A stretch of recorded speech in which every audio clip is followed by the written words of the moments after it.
What's good, everybody? Welcome back to the Black Phoenix Podcast. MC and TR here. Thank y'all for hanging out with us again. Don't forget to check us out, subscribe, and keep on coming back. We'll keep that content coming for you. TR was good. Hey everyone, thanks for we got some new subscribers on here. Yeah, welcome. Had I known we just need an MC to kind of tell you guys and start dropping that note in there. We had done that a long time ago, maybe 10 episodes ago. But hey, we appreciate all the subscriptions and people watching, and the comments are pretty much been pretty tame, but there's a few that need to be questioned directly. We definitely know who the most sensitive group of people are so far. That's for sure. But keep rocking with us, y'all. We got things planned for the future. We're gonna grow this thing out. We're gonna keep y'all up to date on news and entertainment too. Yep. Let's get to the show. All right, so we all love basketball. We all love sports, but we need to talk about the NBA's ratings are down. They're down 28% this year, but truthfully, they've been declining year after year for the last 4 years. So we're gonna talk about that. Let's pull up the clip and we'll go from there. Decades. I've been a passionate NBA superfan, following every season without fail. All the way to the hoop, scoop to the hoop with a foul. Point 71 and 72. Basketball is more than just a sport for me. It's a way of life. And honestly, I can't imagine a world without Steph Curry draining impossible threes, LeBron James crying to the refs, or watching freakishly athletic players defy gravity. He just evaporated the Kings defense. Lately, however, there's been a lot of buzz about the NBA losing its grip in the world of entertainment. LeBron is divisive. He makes the game unattractive. NBA Finals numbers down massively. Ladies and gentlemen, the truth is, viewership is declining, fans are tuning out, and honestly, the numbers don't lie. Ratings have dropped a staggering 48% since 2012 and 28% just this year on ESPN alone. Meanwhile, other sports leagues are breaking. Yikes. All right, TR. So let's spit some theories out here right now. 2 questions for you. A, are you still rocking with the NBA as much as you used to? And B, what are your theories on why their ratings are starting to tank? Yeah, honestly, the only time I really watch basketball, it's definitely after football. So football is king for the most part. And then also I'll watch it on the holidays because, Thanksgiving game, Christmas game. Generally, I watch that, but there's really not a whole lot that's going on those days. So it just gets turned on by default. And then after the football season, I might catch a game here and there, but it's probably going to be at a bar or something because, I don't have cable. So I'm not going to buy any the YouTube package or whatever to watch any of those games or the NBA, whatever the on-demand package they call it. So I'm not going to do any of that. But I think for the most part, is the super teams that's killing the NBA. And then also the activism, because everybody wants to act like this activism thing has been around or it's helping the league. And it really isn't, because it's one of those things where they've gone too far on the activism. And it's one thing where you just want to hey, this is for cancer awareness. These folks, they're calling everyone, if they're doing the whole knee thing. And then also they're out there if you say something wrong, if you're white, if you say something wrong, you're going to get called out for, and it jumps in the news cycle for the last few days. And then the last thing that's creating this issue for the NBA is because of those phantom fouls or those weird fouls. Actually, I'll say 2 things: the fouls and the traveling. I think those are the 2 things that are really killing the NBA, because I saw a weird foul recently that was trending with I forget who they were playing, but it was old boy in the 76ers. And it was like a weird, Joel Embiid. Yeah, there we go. I was like, well, he didn't get the foul. Somebody else that got the foul, and then they rescinded the foul. And it's and Joel Embiid went trending. He trended for another reason after the foul was initiated, but it was like a weird, situation, and that's been happening for a while. Yeah, I want to start with the activism first, because So the difference between the NFL's activism and the NBA's is the NBA endorsed what the players were doing. The NFL did not. So I hate using the term woke. I know that's your word, but the NBA went all in with BLM and a lot of other things that made people feel some type of way. And I think we need to call out what the initial purpose of sports is supposed to be, right? Mhm. And this is what some of these athletes seem to forget. Life is hard. You know what I'm saying? We go to work, we deal with things outside the homes, we come home, we deal with stuff. For a lot of us, watching a good basketball game or a football game, it's an escape. It's a way to just clear my mind for a little bit and just relax and enjoy something. But when you start getting the political side of things involved and then you start pissing off certain groups of people, I think Adam Silver is a huge advocate for the alphabet community, and he's trying to integrate that in certain ways into the league, and they're not reading the room. Um, from the political side, I'll speak to that. Now, for the game itself, and now mind you, basketball was my first love, but eventually that football took its place. I am a Detroit Pistons fan. I've been one since the days of the Bad Boys. I'm also a Shaq and Penny fan. So when Shaq and Penny played together, I rocked with them. Mhm. But one of the things that's also affecting it is the players jumping from team to team all the time. If you support players, that's fine. But if you like support a team, especially a small market team, there's essentially no chance for you to win anything. I mean, Denver kind of set themselves up to be a powerhouse. Yeah. Denver's a smaller market compared to the others, but ultimately, I personally think that there are forces that be that want to see the Knicks and the Lakers and the Celtics and those larger city teams constantly competing because they want those viewers. That's one thing, and then the other thing is the NBA is, in my opinion, has kind of gotten away from. It's a little less strategic. It's basically screen and roll, screen and isolate, shoot a three. There's not really a good post game right now. They kind of essentially eliminated the five position. Most of the centers in the league now are shooting threes. They don't want to box out. They don't want to post up. Yeah. And I know some people they call it the Steph Curry effect. Like Steph Curry came into the league just hitting these impossible threes. Now everybody else thinks they can do it. And Yeah. I don't know if this is a sustainable model. And load management is something else that's pissing off a lot of people. By People are LeBron. starting to question, are these athletes really hurt or are they just doing load management? Because Mhm. there's not as much physical contact as football, though there is physical contact. I think fans are calling that out and they're calling things like that into question. And the last point I'll make before I give it back to you, I just posted an article. So for a long time, basketball was we know football's king in America. Mhm. Basketball was number two for a very long time up until that year 2012 that he mentioned in that clip. They've been surpassed by baseball. Baseball popularity is picking back up again, which was surprising to see. And soccer's on the rise too. So the NBA's got to figure something out.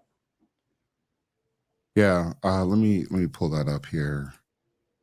Thing. Yep. So, which I would baseball. That's not surprising to me, just because of when getting to the World Series. I mean, it's everywhere. But I mean, as far as like the games, I don't know how much people are like really watching. But when the World Series is here, or when the playoffs are here, people are definitely watching. So, there's a lot of a lot of energy. It was the Yankees, and the Yankees lost, but I forgot who they played. But I mean, people on watching that game from the start, and when the Yankees started moving, that gets everyone eyeballs on the TV. So either you love them or you hate them. So you're gonna watch probably most of the World Series, or at least the playoffs within a minute. So, and the other thing with the NBA is it's almost predictable who's going to be in the in the playoffs, or at least who's going to be competing with the championship as well too. And for a long time we had like a LeBron James and a Golden State team, which that rivalry was good for the most part, because obviously Golden State didn't win every time they played against LeBron. But then it got a point where they're like, yeah, we're winning every single one after that, or at least the next two. So there's definitely a point where the jumping from team to team, or at least the camaraderie is a little bit different though, because there's no bad blood. Everyone's Yeah. buddy. Everybody does podcasts together.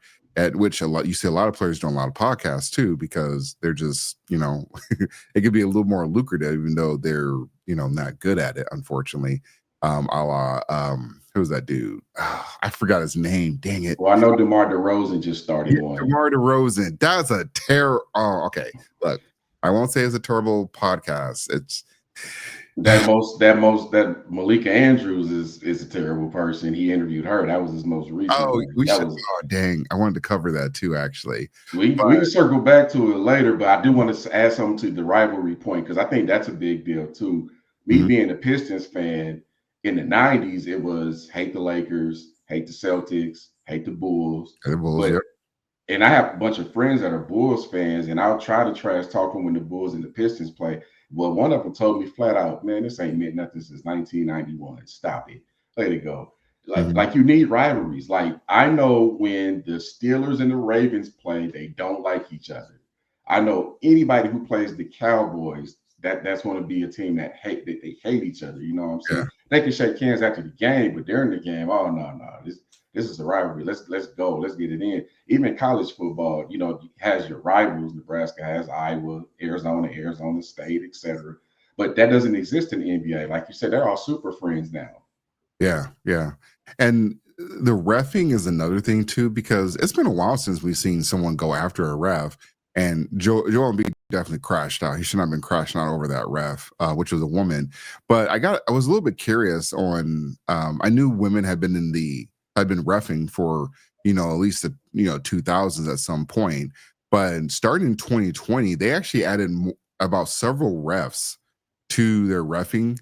And so, that kind of lines up with when the game started to decline. I'm not blaming them completely, but whatever changes they've been making has not been helping the NBA. So this exclusivity and making sure we got women that are reffing the games, that stuff is not helping, nor do the fans care as much.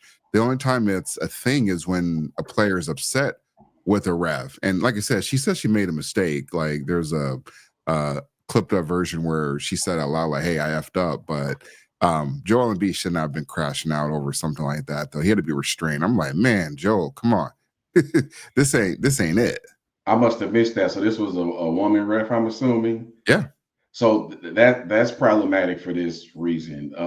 Are we putting the kid gloves on with her like we did with Kamala Harris when she was running for president? Or is she going to get the same critiques and smoke that other refs get when players are pissed at them?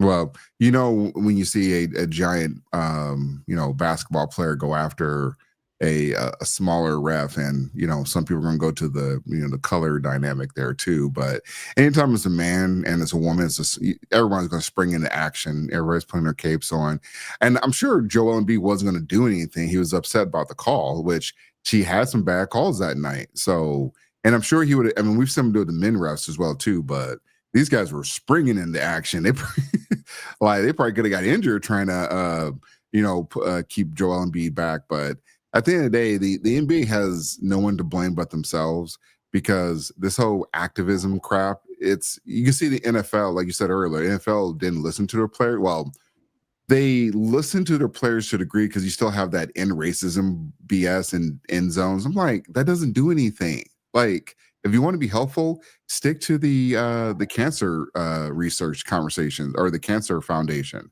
That was a compromise. That the players wanted that, and the league was like, all right, as long as y'all ain't kneeling, whatever. Yeah. We'll put that knees on. But that's just players. And I'm starting to learn is that, or notice is that players like the NFL, their NBA, they don't know how to negotiate anything. Like, oh, you're going to allow us, or we're going to allow. We want you to put words on the end zone, because that's going to make an impact. That's going to make a difference. Like, just terrible negotiating. Like, they did nothing to really, if you wanted to move the needle or something, I guess you can, come out of pocket for something, or maybe create a defense fund for people that were wrongfully convicted or something. I'm not saying I do all that, save the world crap though, but what did they accomplish? They didn't accomplish anything. So to me, it was just hollow words, hollow action. Like, I remember when LeBron James and Dwayne Wade and pretty much the whole Heat staff, they went overboard on the Trayvon Martin thing. And I know there are people with different sides on it though, but again, what was the lasting impact on that? I think they just like to, be seen doing something good for the world, but not really doing anything. Yeah, and I'll conclude with this. I just posted another article from the Sports Business Journal. So Adam Silver doesn't seem to be worried about this. And his argument for it is attendance at the games themselves are on the rise. He believes that it's just finding the viewers on the correct platforms. He wants to fade away from traditional cable TV and do more things like Amazon and Netflix. So yeah, which they are doing. Yeah, and Netflix fumbled the Tyson fight, so I don't trust them to do NFL or NBA games at this point. But we'll see what happens. Yeah, it'll be interesting because to me the NBA is regressing like the WNBA because in terms of viewership and getting in their own way. Because before that, I mean, we would never say the NBA is going to have a problem, but when you're starting to lose airtime to baseball and, not hockey yet, but when it's starting to get there and in WNBA, who knows what'll happen there because they definitely have a problem. Anytime they try to make money, they try to, get rid of the money, but, or try not to, keep the deal. But yeah, we'll see what Adam Silver does, but I can tell you, who was the previous commissioner? Was it Stern? David Stern, yeah. David Stern. He's got to be rolling in his grave. He's like, all you had to do is not mess this up. That's essentially all he had to do. And he's just been kind of messing this up, especially with like LeBron. LeBron hasn't been helpful for the league either.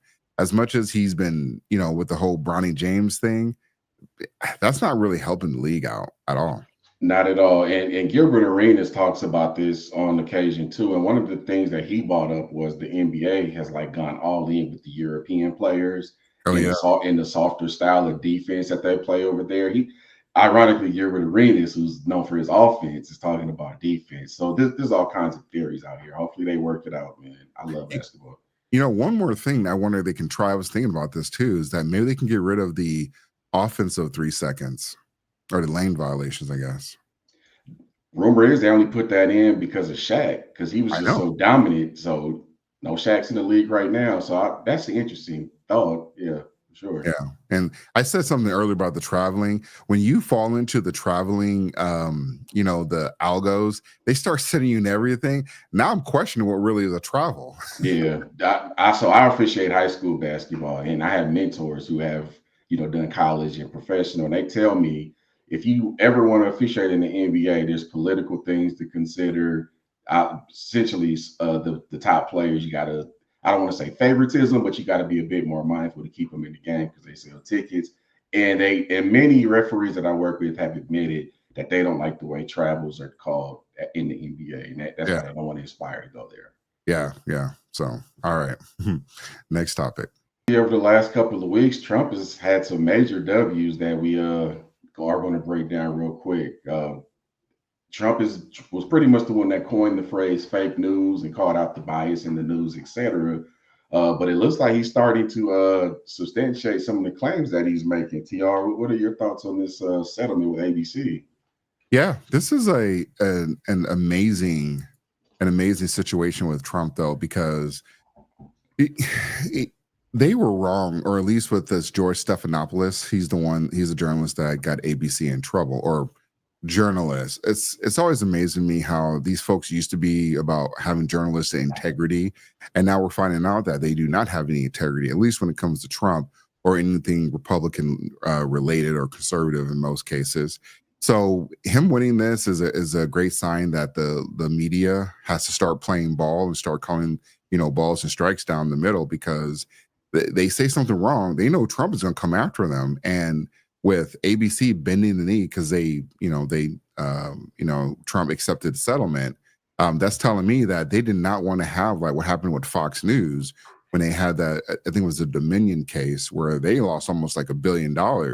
And a lot of people got fired because of that deal. So, and some of this, the settlement money is coming out of George Stephanopoulos' paycheck, or at least they negotiated down his salary.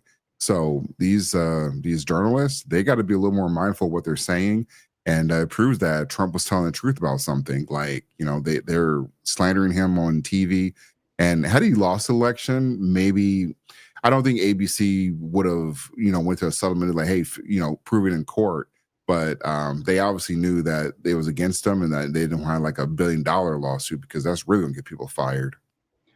Yeah, and George, I'm going to butcher his last name, Stephanopoulos. I hope I said that right.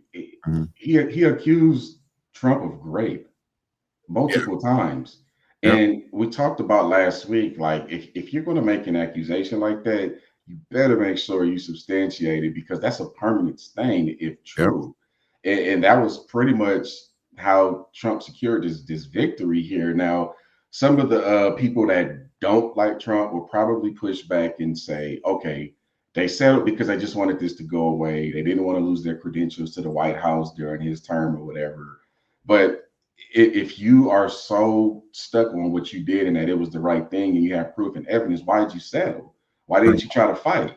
That's the part that I'm kind of stuck with. And then the other piece is clearly most media outlets lean left. At least in the United States, they Yeah. do. If I want to hear any perspective from the other side, I either have to go to Fox News or I have to go to some person who's not in the United States that's active in U.S. politics and give me their perspective. And there's no balance there. If I'm listening to a newscast or even a moderator in a debate, it shouldn't be obvious to me whose side you're on. And Yeah. we saw multiple times during this election season that was not the case. Everybody was pushing for Kamala Harris, and they were throwing her softball questions, and they were throwing everything that they could at Trump.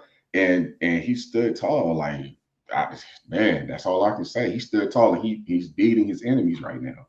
Yeah, and he has another lawsuit that's came out. I want to say around the same time when this settlement came out, though, where he's going after the poll, essentially the guru poll maker in Iowa, because leading up to the election results in Iowa, news came out that Kamala has a chance to win Iowa, and I want to say Iowa's been conservative. I don't know the exact how long it's been conservative, but it's been for a while. And with her, with that lawsuit, he is saying that there was some election interference there because there was no reason for her. Even she was on record saying, the pollster, she was on record saying that, hey, I don't know why my results say what they say, that Donald Trump will probably win. Well, what she didn't factor in is that people were not going to buy the media hype or some of the BS the media has been saying about Donald Trump, which we did see that play out in the popular vote.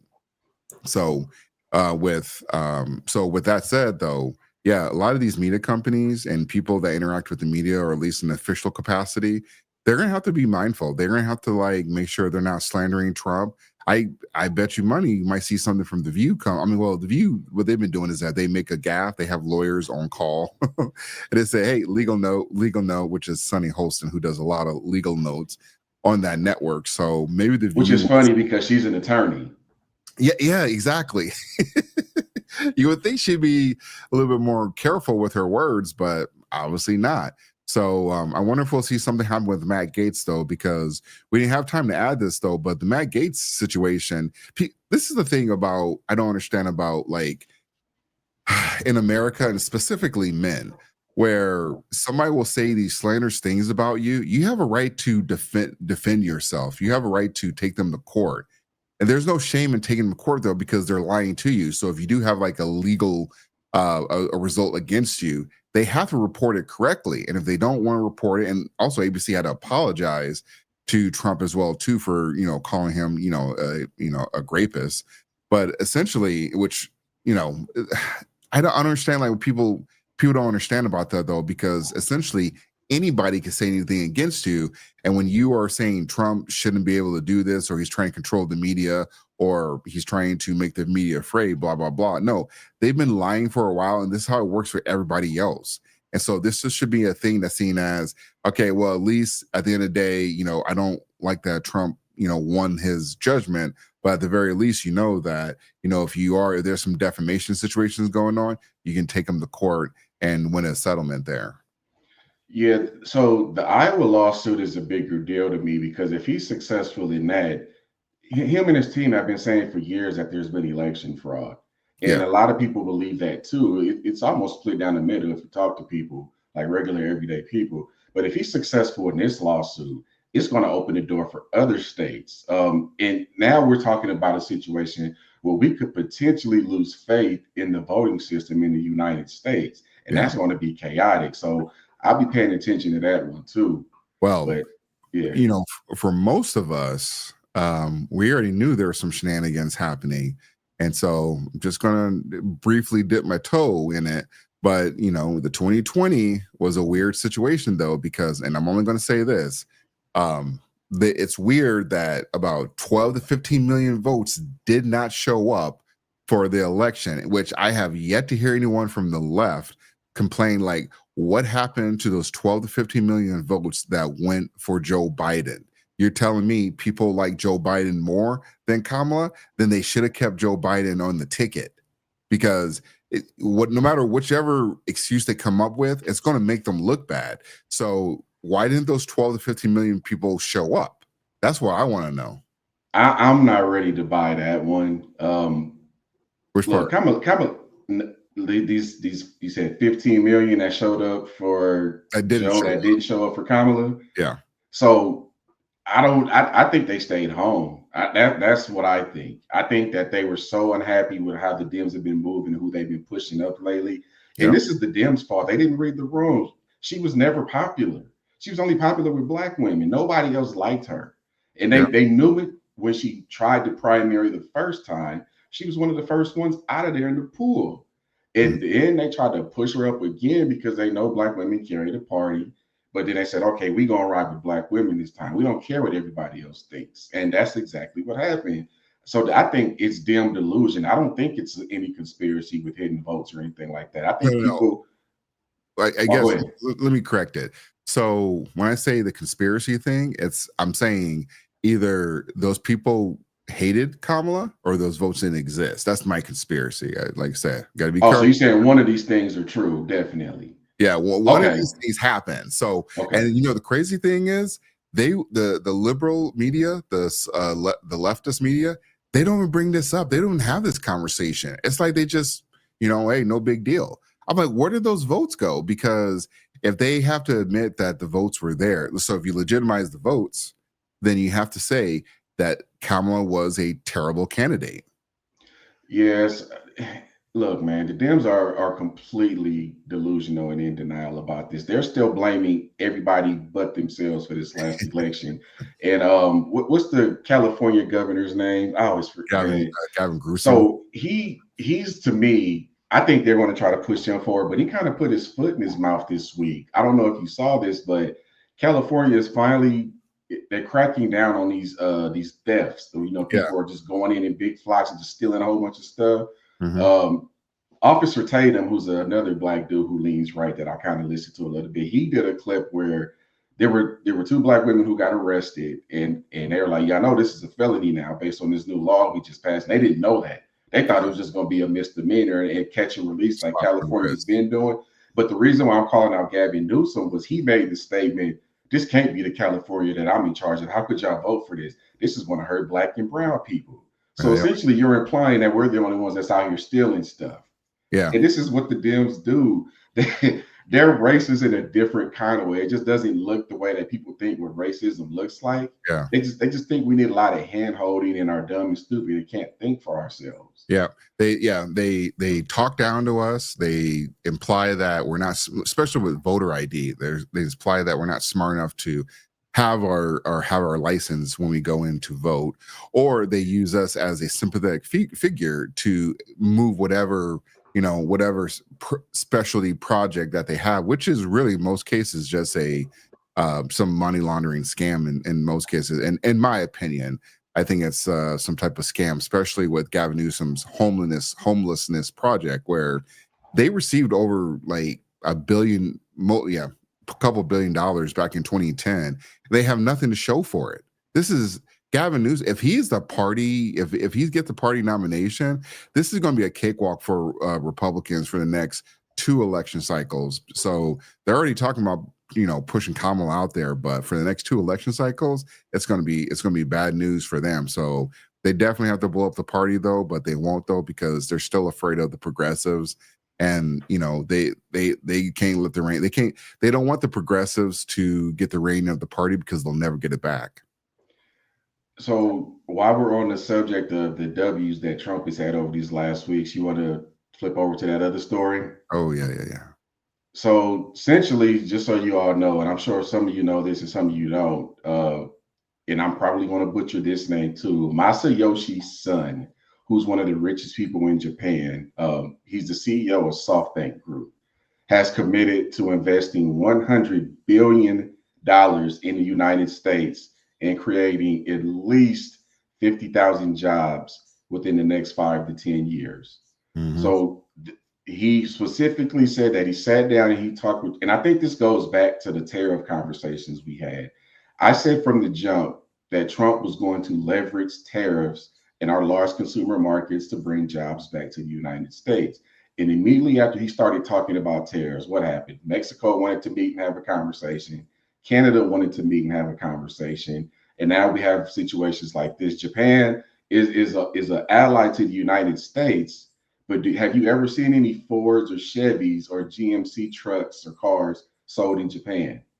No, because they charge tariffs and they make it much more difficult for U.S. cars to be sold in Japan. Which is also another reason why the U.S. has a chokehold on the Ford, or why the Ford hasn't even really changed. The Ford truck hasn't even, really changed that much over the last several decades. Yeah. So, and all I'm saying is why the Dems are sitting here talking about emotional issues, and the Republicans have been talking about economic ones, which will ultimately help with all these other issues. Hmm. I think Trump is putting people on notice that look, we got bad deals with all of y'all. And he's mentioned this with NATO too. He's like, we're doing the majority of the heavy lifting with NATO. It's time for y'all to pay up and provide y'all fair share. We're not going to keep letting people draw money from us anymore. Y'all got to pay some of this back. And I appreciate stuff like this. And Yeah. while we're on this subject, have you heard anything from our current president and vice president? Because I know what JD Vance has been doing these last couple of weeks. Man, this is the one thing I never I don't understand with people that supported Trump. I mean, sorry, supported Biden, and then also people were trying, just recently put Kamala into the White House. We have yet to hear from any of them. We had that drunken rant from Kamala Harris, and then Biden. Anytime Biden, the last couple of things Biden has been doing has just been either partying his son, giving away billions of dollars even to like some corporation or some country that is going to turn into another money laundering scam. And he just commuted like a bunch of sentences, like, and some of those are very controversial as well too. But I know they can commute sentences and whatnot. All presidents do it, but it's like, come on, man! Like, no one else was worthy of getting those sentences or having their sentence commuted, but it is what it is.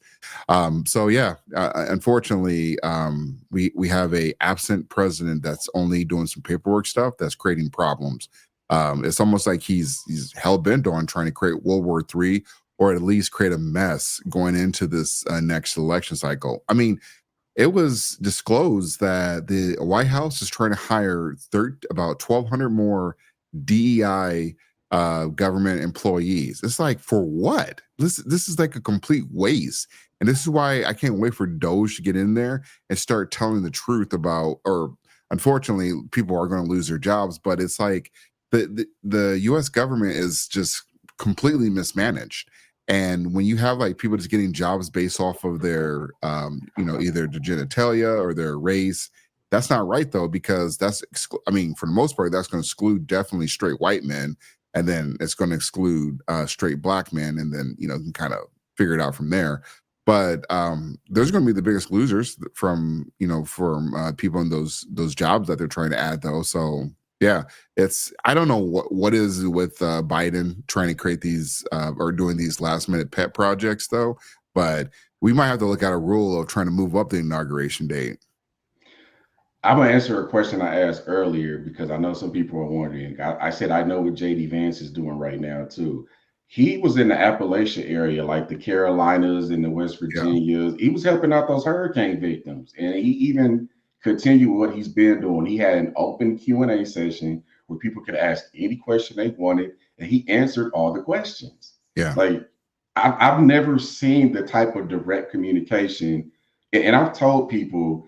I was never fully in on Trump. I thought he was a better choice than Kamala, but ultimately what turned the tides for me was JD Vance. I'm convinced that he can probably do a lot more things for people collectively than Trump can, but I might be wrong. We'll see. But the bottom line is, I know what those two are doing. I don't know what the people who are currently in office doing.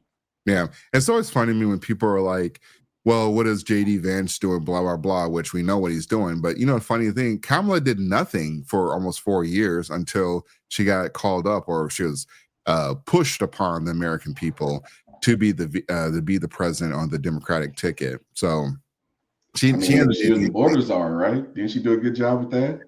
Border czar, yes. So, but yeah, it's a good thing with Trump though, and hopefully he continued with these wins. We still got to get the nominations, his confirmations of the people for his staff, but hopefully he can get everybody in. And by the way, Forbes is saying that Kamala was never called the border czar. She was just put in charge of border issues. So we're just playing word salad at this point. Word salad. Yep. All right. Next topic. Sex in the freezer if I want to have sex in the freezer. Sometimes. You know what I mean? Now I could get down. I got a sex positive family. Okay.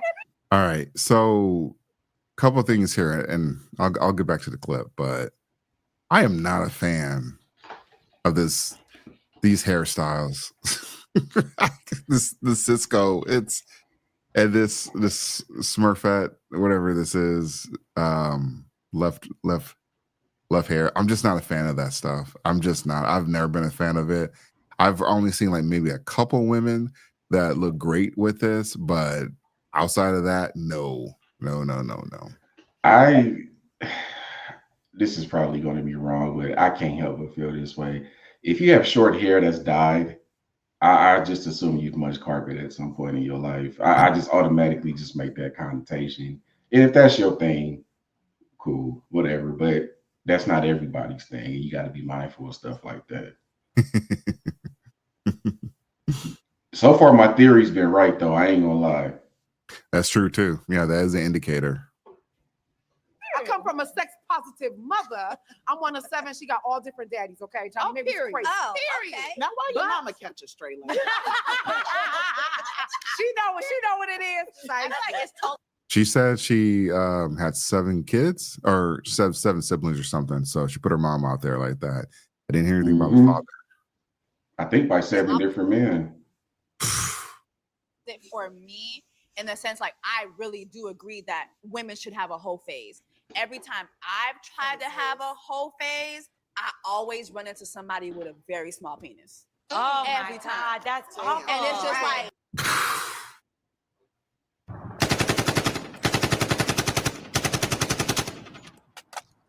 Warning, enemy nuke has been launched. Repeat, enemy nuke has been launched. Wow. These are the times we're in. Men. I mean, their wives. You're more open-minded about this type of stuff than I am. Where do you stand on this? Look, and we appreciate that the women are coming out here and having these conversations and just telling the people. But I think for most men, we understand that most women are going to have a 3 or 4 phase. Okay. Generally, it's in their 20s, and then sometimes it can be in their 40s. But usually, I think most people understand that you're going to be a 3 or 4 phase at some point. The part that's crazy is that she's talking about like, she's talking about like 3 or 4 phases, like, like this is the season or something. Like, this is wild. Like, I've never seen a situation where people are just, and first of all, it's funny that they're talking about 3 or 4 phase with the folks that are up there, because it's like, are you really having a 3 or 4 phase like that? And then also, good luck to the guy that wants to, get down on one knee and say, hey, will you be my wife? Because they're going to pull this clip up. So I've said this before and I'll say it again. Women have more sex than men. Let's go ahead and just throw that out there right now. We're not about to sit here and play this stupid innocent damsel game anymore. Y'all been getting it in, and y'all get it way more than we do. One of the worst situations to be in with a woman is a woman that you don't experience anything with for the first time. Like, say you're with a woman, you want to take her on a vacation to Jamaica, Ocho Rios or something like that. She's already been down there a couple times. Okay, what if you want to take her to Dubai? She's already been there. She's already tried all the restaurants, tried all the food, tried all the sexual positions, had every spice and appetite in life. Mm-hmm. How do you think that relationship is going to go, especially with the man who's not experienced that type of stuff before? Like, this is a very satisfying feeling to give your lady something for the first time and just to see her face light up in pleasure, seeing it in shock and amazement. And you essentially are taking all of those moments away. And I've talked about soul ties before, which I do believe in. Look, if you've been with somebody like that, you can't fully disconnect from them. You're always going to remember certain things on who did what better and how this Yeah. differed from that. And I'll say this again too. Um, Men tell women all the time what they want and what they value. They just don't care. Yep. Women are born with value, and then it kind of declines as they get older, and they have to work on keeping it and maintaining it. Meanwhile, men are born with zero value, and as they get older, it's based on our outputs and our outcomes and our resources. So it's like a reverse curvature.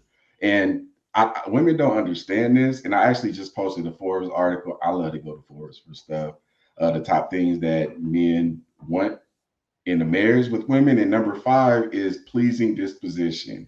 And that means that you're not masculine. That means that you know how to be feminine and inspiring and beautiful. And you're going to be easy on the eyes and appealing. And you're going to understand who's leading and who's directing and who's the CEO versus who's the board.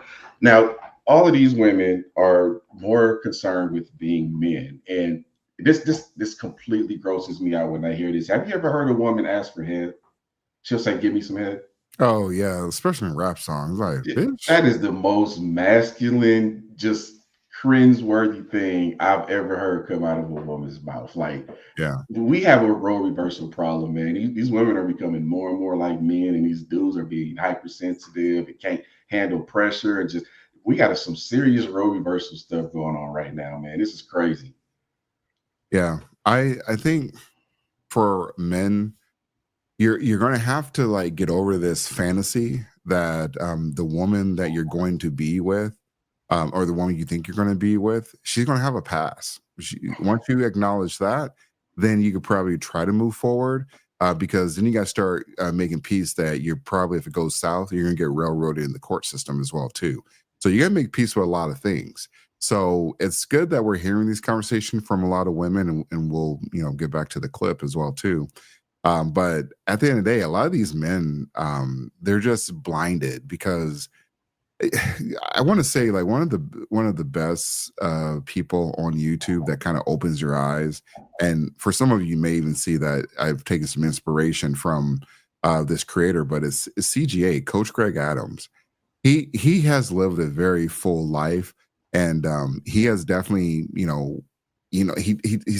he's trying to educate men because he wants men to win.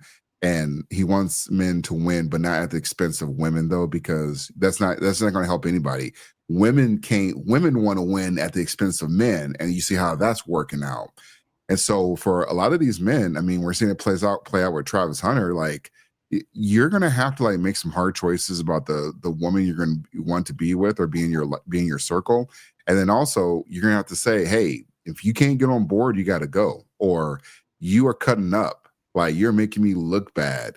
You got to go. Or if your woman has a past, like, especially if she's, OnlyFans or something, or, this is somebody you want to be the mother of your kids and she's been ran through. You got to make some tough choices. You got to start, first of all, you got to start asking those questions. I don't think a lot of men are asking women about, the women that they want to be wives, they want them to be their wife. They're not asking that question about, hey, do I have to worry about anything coming up from your past where, a bunch of men are going to say they slept with you or you got train ran? I mean, even then you probably don't want to hear that though, but you got to find a way to ask that question.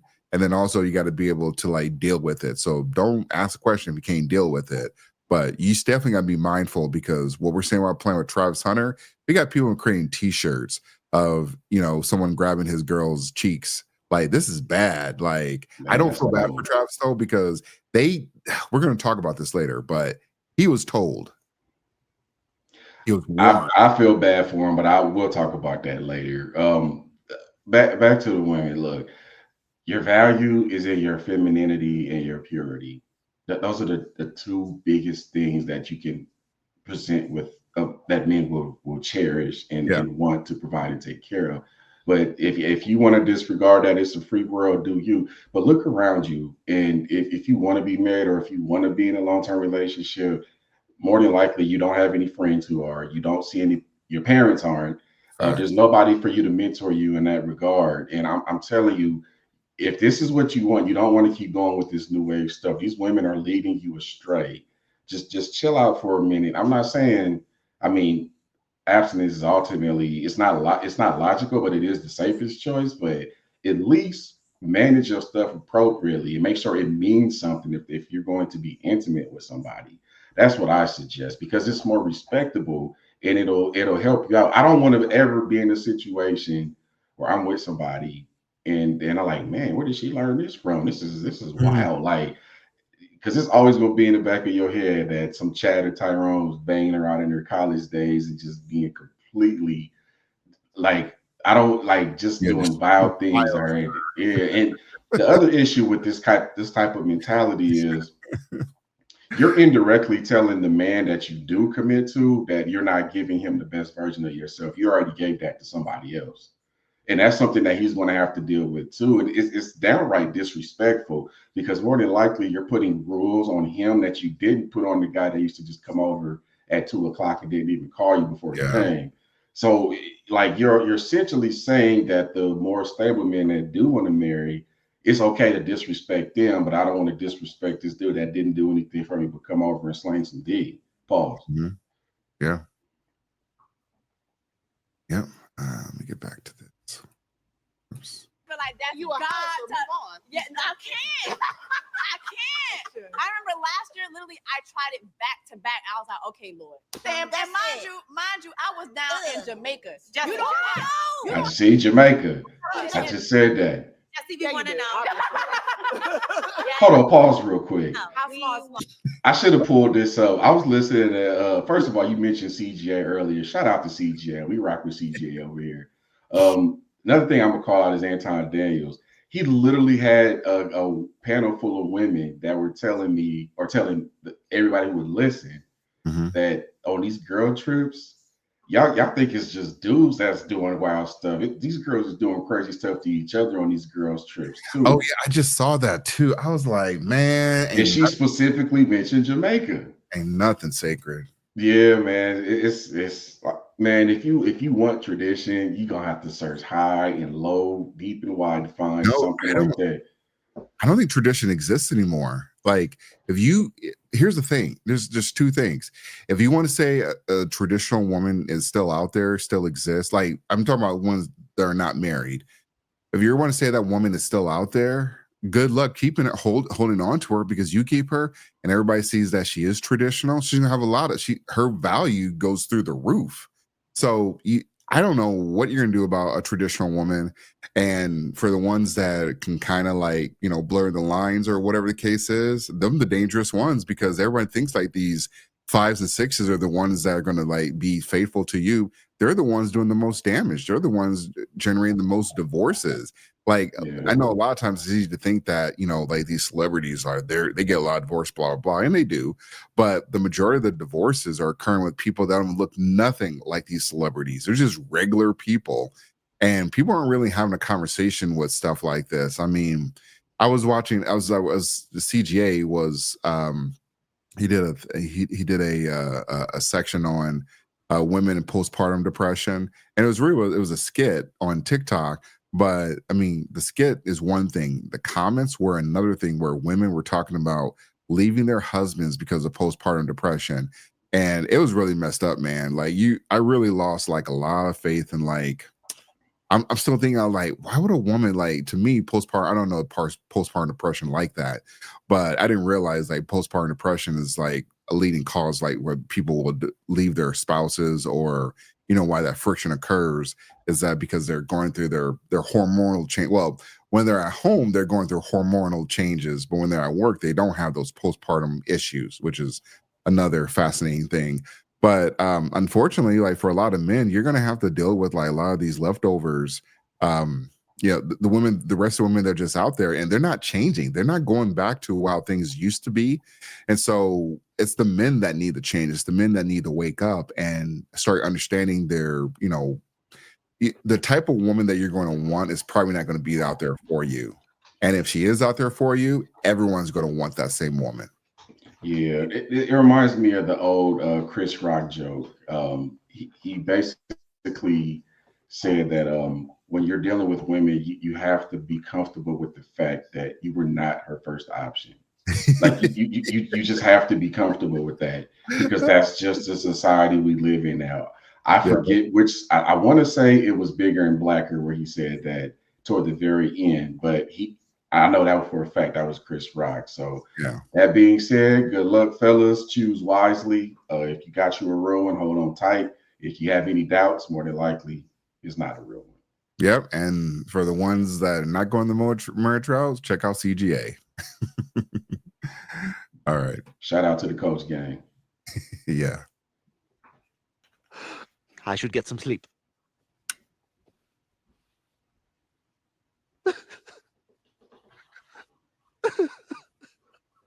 Man, Travis Hunter he's going through it. And it's unfortunate too, because he was told about some weird things with this chick, and he had all the red flags. His chick was wilding out and just doing a lot of chaotic things that I was thinking maybe she wasn't trained, and trained in the sense that she doesn't know how to act in those situations. So she needed to, have someone to teach her how to act in those situations. Nope, she's just, I'm not gonna say she a strag though, but yeah, it's not looking good. It's not looking good here, because this man, as you see, he is crying, or he's not. Well, he probably is crying, but he deleted all his socials. I think she did too. And I know earlier you said that you don't feel for him, and the reason why I do is I am a retired member of the Nice Guys Club.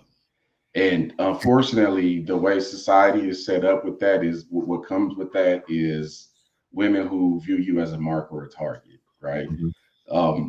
She said from the jump that he wasn't her type and that she had to grow to like him, which as soon as she said that you're not my type, that, I don't know, a man of confidence would have just been like, okay, just keep it moving.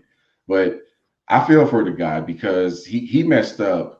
They both messed up when they started explaining their relationship online to a group of strangers that they didn't even know. Because now you're signaling to the world that what people are saying is affecting you. Yeah.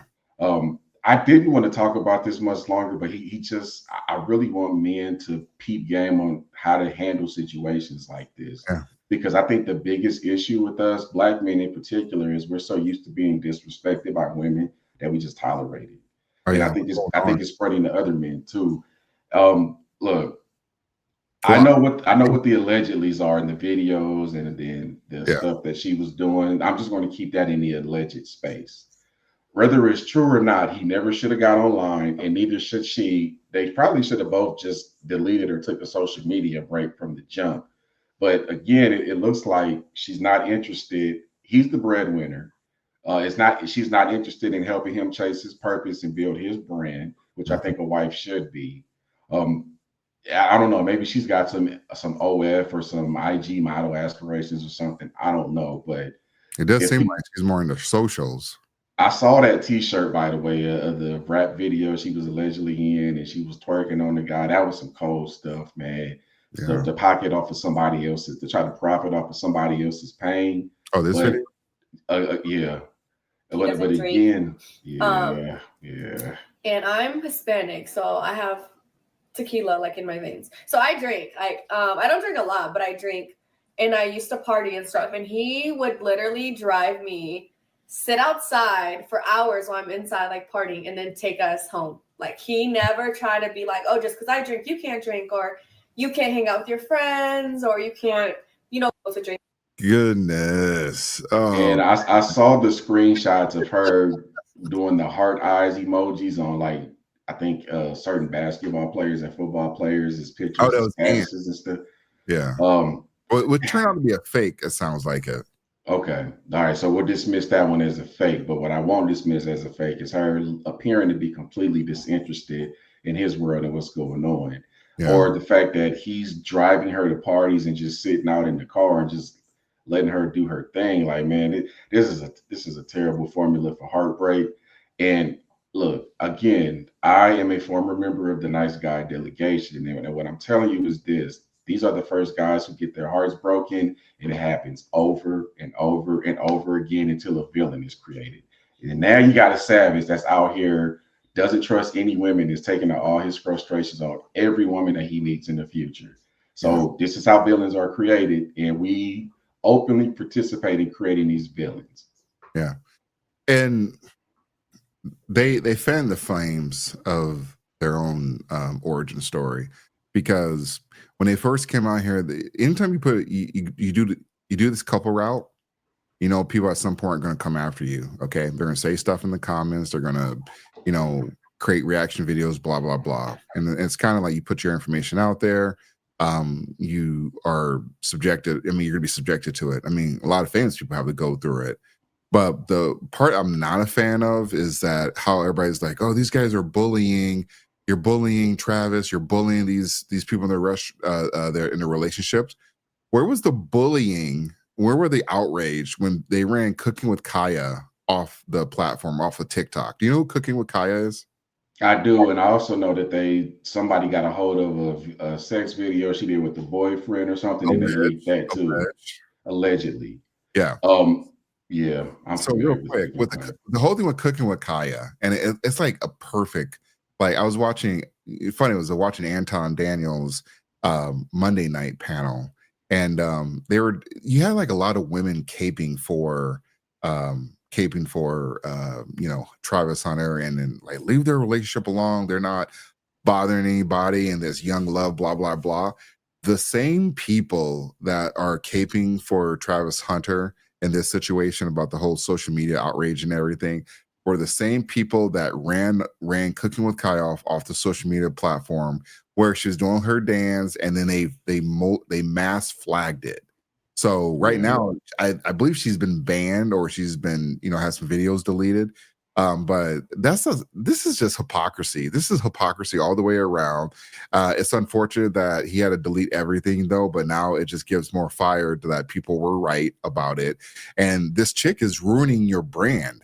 So you can be mad at, it's easy to be mad at like people on the internet that you don't know or other creators. You need to be mad at yourself. You need to be mad at the person in the damn mirror. And you need to be asking like, here's my other question.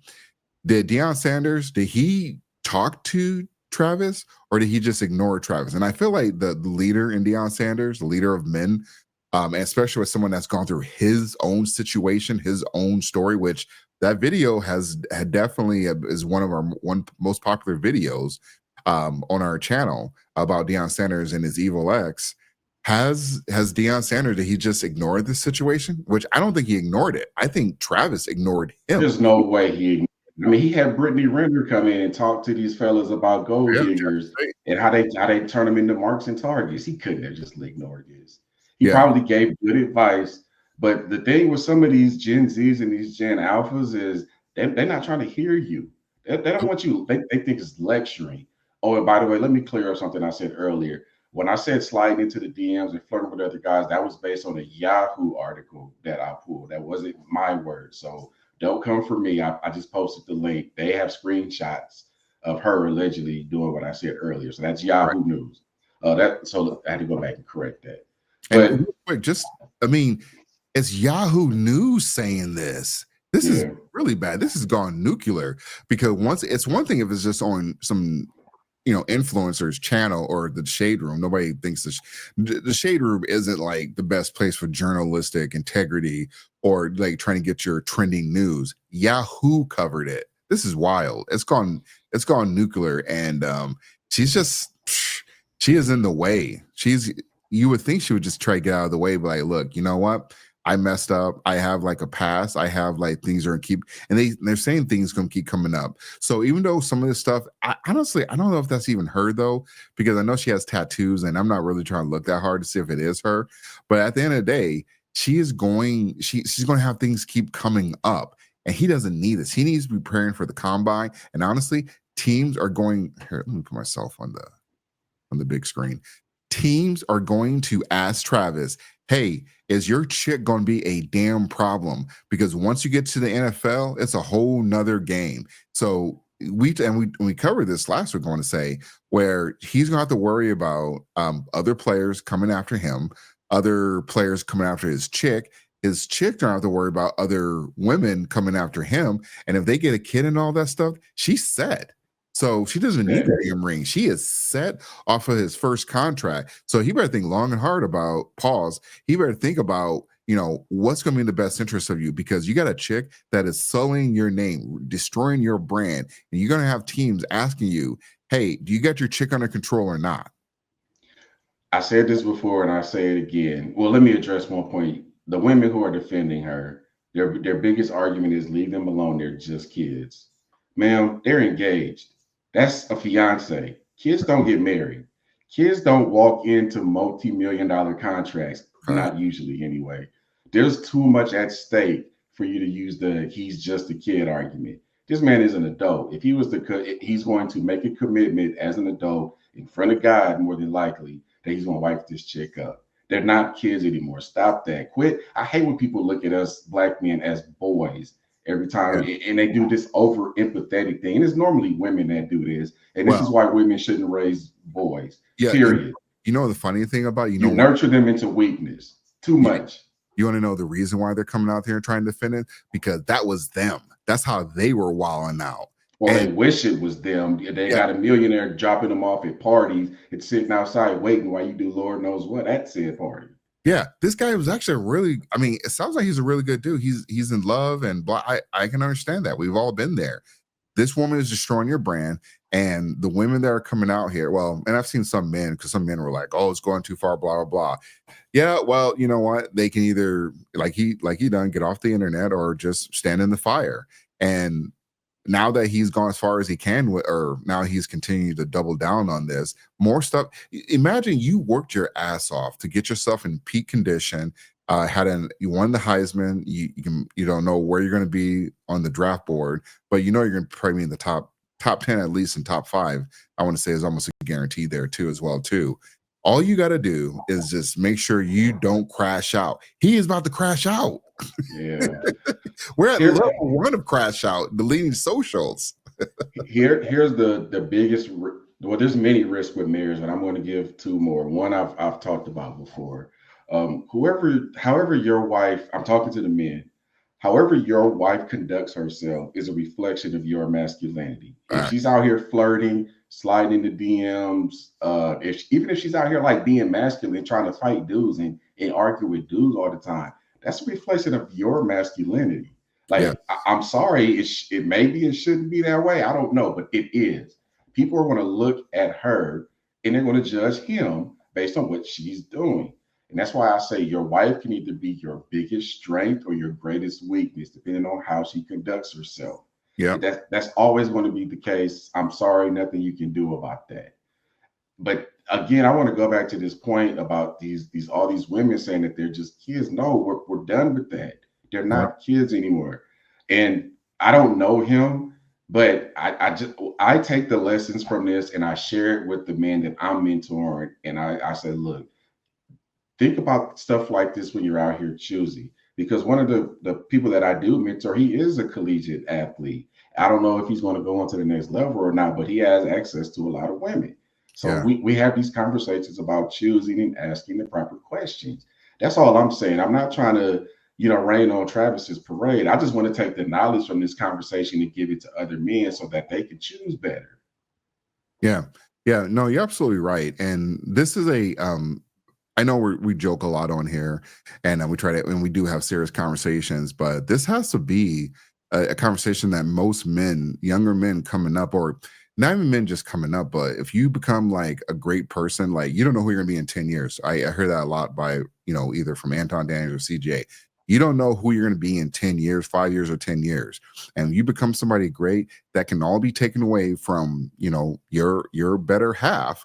Someone who says you're her partner, someone who says they have your best interest, and she's the one that can just take your kids from you. She's someone that can, take half your assets, and all because you're like, well, I was in love, blah blah blah. No, there's no excuse for that now. We have way too much information out there, too many creators out there, and some of the stuff that, I mean, some people say is red pill talking points. Fine, whatever. But a lot of the stuff has actually hit the mainstream. So if this was roles were reversed, and this was let's say Simone Biles, and let's say Jonathan Owens, her husband, let's say he wasn't the man who he is now. He was just some dude that's just, creating problems. I hate to use my excuse because they're a really good couple, but let's say like he was doing terrible things, or actually, matter of fact, I wouldn't go that far. Let's just focus on when he went on that podcast with Ryan Clark, and he had those conversations about he didn't know who Simone Biles was. Women were telling Simone Biles to leave her husband. He said he was the prize. Yeah. And he said he was the prize and everything. So, and you had people like Ryan Clark who was just playing, like, I've come around on that though too, because Ryan Clark was in the wrong for even suggesting like some craziness, trying to get his clicks and make Jonathan Owens look like a jerk. Like, that was really messed up though, because she had to stand in the fire with everybody. And I want to say she only answered like maybe 1 or 2 times from the critics. They tell everyone to like piss off. So she didn't go the same route as his girlfriend Leanne, or whatever her name is. She didn't go the same route. She said her piece. She was like, look, kiss her ass, and then she moved on. That was it. And she handled that like a G. She basically, like you said, she's like, look, we good over here. Next question. It's that simple. You ain't got to explain nothing. Yeah, especially. And why do you want a man who doesn't have confidence? Every man should feel like he's the prize. Yeah. And this is the one thing I don't understand. The black community is at the whatever statistic that is negative in terms of relationship. Black people are at the bottom of it. We're at the bottom of every relationship category. Every single one. Black women lead the league in baby deletes and divorces. And I shouldn't be smiling because we're like, oh, you're getting, you're being happy about this. No, I just think it's the crazy hypocrisy that they're trying to give people advice on how to run their marriages. And we saw with Simone Biles and her husband, black women, and it was black women, it wasn't black men. Black men was like, I don't care, really not a big deal. No one came out there and said like, hey, y'all need to chill. Y'all don't need to be having these conversations. And we saw the whole masses come up there and try to ruin them.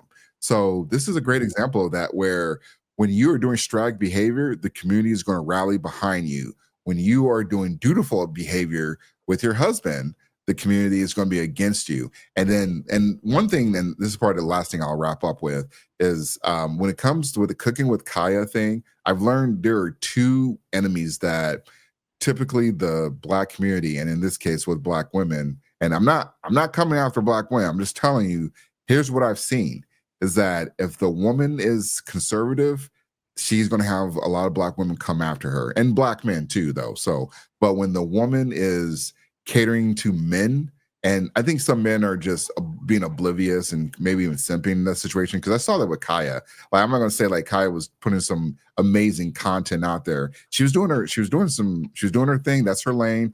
It's fine, whatever. I've seen a lot of crazy stuff on there, but it wasn't men coming after her. It was black women coming after her because she was catering to her audience. And we see that with a lot of white people. That Hawk Tuah girl catered to her audience, and she got like, Mark Cuban on her damn podcast. Cooking with Kaya got booted off the internet. And so where's the community support there? No, because she was catering to black men specifically, is when sisters come in there and they had a problem with her. Hey, so I just posted an article from the New York Post. Guess which segment of women are the happiest in life? Women who are conservative and married. Oh, I've seen that before. You can't make this up. Article on it, but yes. Let me pull that up real quick. Yeah, that's a good point. If you are in a fully, I'll end on this too. Men, we want to. CGA has a quote that says, "Men are in love, women are in business." Yeah, they got a bunch of Kayleys up here. Stock image. definitely some Bakies in the photo. But I think it's very important when you're dealing with the opposite sex that you establish what your non-negotiables are. And Yeah. as much as you want to love her, she has to understand that you are not scared to leave if she disrespects you. She has to understand that. Yeah. And if she recognizes how good of a man you are, she won't take that for granted. But no matter what, she has to know, if you break these things, these are my non-negotiables. If you break them, I'm gone. I'm not staying. I'm not going to talk it out with you. You've been warned. If this happens, I'm gone, and we're not going to work it out. Like, she has to understand that. Yeah, yeah, and this is the last point I'll have with the conservative side too. Conservatives, you motherfuckers, I can't because it's a family show, but you will catch wreck as well too. You don't catch as much wreck as people on the liberal side or Democratic side, really progressive side too. But conservatives, you can kind of catch wreck too. So we don't have time to go into this, but look up Steven Crowder and look how that worked out for him as well too. Though he got put in a really bad situation. He had like some simp trying to come in there and trying to ruin his marriage and everything too. So really, this is a conversation for men. This isn't like one race is better than the other race, or you got to be like, you got to focus on one thing. Like, there's a lot of factors that you need to pay attention to, and you got to look at these situations. And it's probably helpful to go get a mentor like MC does, or look at some other folks that can do mentorships for men, though, because you need to be able to see the whole picture. And you're going to fall, you're going to falter, you're going to make mistakes. Like, hey, guys, she swallowed the kids. Like, what am I supposed to do with that? We get it. We know chicks are, I got a sound for this. Like, yeah, we get it. We all love them. But at the end of the day, you got to be able to do what's in the best interest of you. You got to run yourself like a business. You come first. They need you more than you need them. And when you are at the top of your game, you can take care of, if you want to do this, you can take care of your family. You can take care of your family's family. Like, one of the things that Anton doesn't, and everybody can't do this, but Anton takes care of his wife's family. I don't know a lot of people that can actually do that. That's an amazing thing. And Anton gets the most smoke. And I'm not saying everybody has to do this, but when it comes to, like, I think especially with Black men, when we start moving up, we're expected to take care of everybody. And we know Anton's one of the few people out there that's actually doing it. And he's still catching, I mean, people are still saying stuff about him, and he doesn't care, obviously. But we want to get to that level, though. So if you do want to get to a point where you do stuff like this, you just got to educate yourself, make sure you are in the right fellowship of men that can make sure that you're going the right direction. And you can't be, honestly, simping out or being a beta, because that will destroy your marriage. Yeah. And whatever you're building, protect it. Set rules, set guidelines, love her, protect her, but be a man. You can never step off your manhood. Those days are done. And it's going to take the women a while to catch up, because there's an awakening happening. I give Kevin Samuels credit for it. He made a lot of men realize their value, made them get in the gym and be better people, get their bread up. And let's not forget, it was all good when Kevin Samuels was criticizing the men. He didn't start getting smoked till he focused on the women. So regardless, he's got more. He's approaching 2 million subs now, even after his death. And I think that's an indicator of how masculinity is finally becoming normal again. But we got work to do still. Yeah. So, all right, everybody, that's the end of the episode. Any last words, MC? Yeah, just keep rocking with us. Subscribe, check out our videos. I promise you, we got some things we cooking on in 2025. We're gonna grow this thing out, and we're gonna keep giving you the information and keep giving you the entertainment. Definitely.